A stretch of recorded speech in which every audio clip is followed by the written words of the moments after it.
Ito nga bang si Andreas Cahilig ay ititrade na ng San Miguel Beermen dito sa Titan Ultra?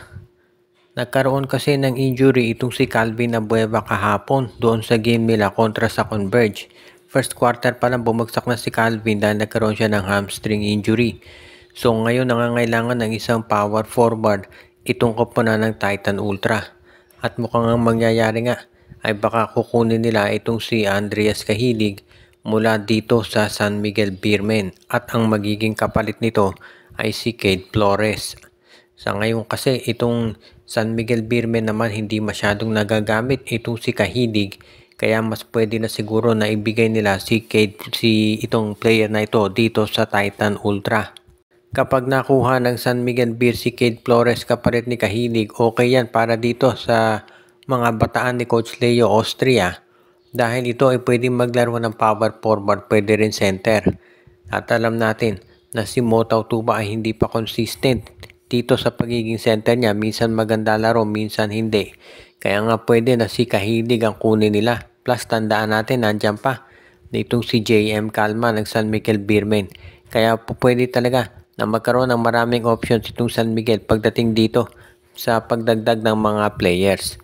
As it is, alam natin na ito si Cade Flores kinukonsider yan na isa dito sa mga top options pagdating dito sa San Miguel Beermen na kukunin nila at baka napapanahon na nga para ito ma-acquire ni Coach Leo Austria. Kung sa bagay, yung Andres Cahilig for Cade Flores okay naman yan trade, lalo na nga at itong si Calvin Abueva hindi pa natin alam kung kailan makababalik mula doon sa kanyang injury. Kaya magiging okay na rin ito para dito sa Titan Ultra dahil ngayon ay nangangailangan sila ng isa pang player na talagang magagamit para dito sa kanilang roster. Gumawa ng PBA history ang rookie ng Converge Fiber Xers na si Juan Gomez de Leaño nang ito ay mag-record ng triple-double sa kanyang kauna-unahang laro sa PBA. Umiscore ng 15 points si de Leaño at nakakuha ng 10 rebounds at nagbigay ng 11 assists. First time yan sa kasaysayan ng PBA na isang rookie sa kanyang unang laro ay naka-triple-double at tinambakan nila itong Titan Ultra mahigit 30 lamang. Dito pinakita ni De Leaño na talagang deserving siya sa pagiging top pick, kaya nga marami nagsasabi talaga na maganda ang pagkakuha dito ng Converge Fiber Xers.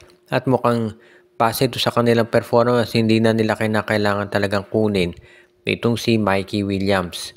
Kaya nga maganda ang magiging resulta nito para dito sa Fiber Xers, lalo na at alam natin na hindi naman biro yung magiging takbo ng kanilang performance. Kaya nga kinakailangan talaga na maging consistent lang ito si De Leaño. Kapag ginawa yan ni De Leaño, sigurado magiging maganda ang ipapakita Converge. At alam din natin na ito si Delta Pineda, syempre masaya yan at nakakuha siya ng kauna-unahang panalo bilang PBA coach. Marami presyo dito kay Pineda na mag-deliver at hindi naman na-disappoint yung mga fans na nanonood dahil ang ganda ng pinakita ng Converge. Lalo na ito si Justin Arana, naka 20-20, 28 points, 22 rebounds at talagang dinominate niya itong lineup ng Titan Ultra. At dito rin natin nakita na ibang klase umiscore itong players ng Converge. So nga pala, kung hindi niyo napansin doon sa game na yon, naging off the bench scorer na ito si Alex Stockton. So isa yun sa mga medyo nagbago dito sa sistema ni Coach Delta Pineda. So abangan na lang natin kung ano pa yung mga magiging pagbabago dito sa roster ng Converge, kung meron pa silang gagawing move pagkatapos ng napakaganda nilang panalo.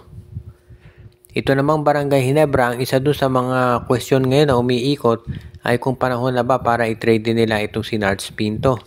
Si Nards Pinto matagal na yan ginagamit ni Coach Tim Cone bilang sabi nga nila magic bunot. Kapag walang maka-score sa Ginebra o kinakailangan nila ng sabihin nating spark off the bench, itong si Nards Pinto ang kinukuha ni Coach Tim Cone. Pero ngayon mukhang napapanahon na talaga para palitan ito ng coach dahil mukhang gusto ni Coach Tim Cone na magkaroon ng mas ibang approach naman para dito sa lineup ng Barangay Ginebra. Pwede na nilang i-trade itong si Nards Pinto dito sa Terra Firma Jeep kapalit ni Mark Nonoy para magkaroon sila ng mas batang point guard na mas magaling din sa scoring. Mahusay din naman sa depensa itong si Nonoy, so hindi rin malulugang Ginebra pagdating dito sa kanilang defense. Kaya nga maraming naniniwala na panahon na lang ang bibilangin bago itong si Mark Nonoy ay mapunta sa Hinebra at baka ang kapalit niyan ay itong si Nads Pinto. At sigurado naman na maraming talagang magsasabi na magiging isa yan dun sa magiging magandang options ng Hinebra para ito'y magawa talaga. Kaya magiging okay na to talaga si Gene Kings kung matutuloy nga yung Mark Nonoy for Nads Pinto na trade. At sigurado mabilis naman niyang aaprobahan ng trade committee, lalo na alam naman nila na hindi magiging hadlang yung objection ng ibang teams dahil fair naman yung nabanggit na trade. Posible na baka samahan pa nila ng second round pick itong si Pinto, pero sa tingin ko yung straight up Pinto for Mark Nonoy pwede na yan. Kaya nga ngayon, itong Barangay Hinebra nagpe-prepare yan sigurado ng kanilang mga plano para kumuha ng additional pang mga players bukod dito sa pagtitrade kay Nads Pinto para kay Mark Nonoy. Meron pang mga ibang players na pwedeng kunin itong Barangay Hinebra para mapatunayan talaga na ready na sila ngayon. Itong Titan Ultra, balikan lang natin. Mukhang ready na raw na makipag-negotiate para ma-trade yung rights ni Greg Slaughter. Parang hindi raw sila talaga magkasundo pagdating dito sa salary nito at mukhang ready na sila na i-trade ang rights nito sa kahit sinong koponan na willing na magbayad at magbigay ng magandang kapalit. 37 years old na si Slaughter pero ganun pa man, maraming naniniwala na malaki pa rin ang may itulong nito sa kahit ano pa mang team na puntahan niya.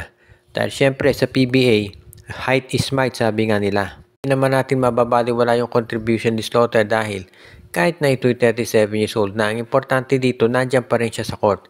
Dahil kung ikaw meron 7-footer dyan, malaking sabihin nating magagawa niyan talaga. Kahit na hindi umiscore ng malaki si Greg, basta yung nando siya sa court, mag-iiba na yung takbo ng laro ng mga kalaban dyan. Dahil syempre, makikita nila kung meron ka dyan, ang hirap nung mag-atake ng basket dahil meron 7-footer dyan. At syempre sa rebounding, ang laking bagay niyan. Pinaka-importante sa lahat, kung may 7-footer kang Greg Slaughter, meron ka ng pantao dito kay Junmar Fajardo. At pagdating na Philippine Cup, alam naman natin yan ang pinoproblema ng lahat. Kaya nga sigurado na kung ite-trade nga ng Converge o ng Titan Ultra, yung rights ni Greg Slaughter, maraming kukuha dyan. Kaya ito talaga yung masasabi natin na isa doon sa mga magiging magandang options para dito sa paggawa ng move nitong lineup ng Titan Ultra. Kabilang doon sa mga teams na interesado kay Greg ay ang Converge Fiber Xers daw at ang Meralco Bolts. Itong Meralco natalo kagabi dito sa Rain or Shine, so 0-2 na sila. Mukhang kinakailangan ng gumawa ng hakbang nitong Meralco Bolts para mapanibago at magbago yung takbo ng kanilang kampanya. Tandaan natin parang kailan lang itong Meralco, yan ang Philippine Champs. Tinalo nila ang San Miguel Beermen pero nung last Philippine Conference ang aga na eliminate. Binabati natin yung ating mga regular na mga viewers katulad ni Joshua Giray, si Anthony Alon, si Ireneo Salangsang, si Dexter Domer, si Katsakino Dukusin, si Enju, si Malyari Mascarinas, si Dalmacio de Guzman, si Michael D, at yung iba pa na mga regular natin na nag-tune in araw-araw.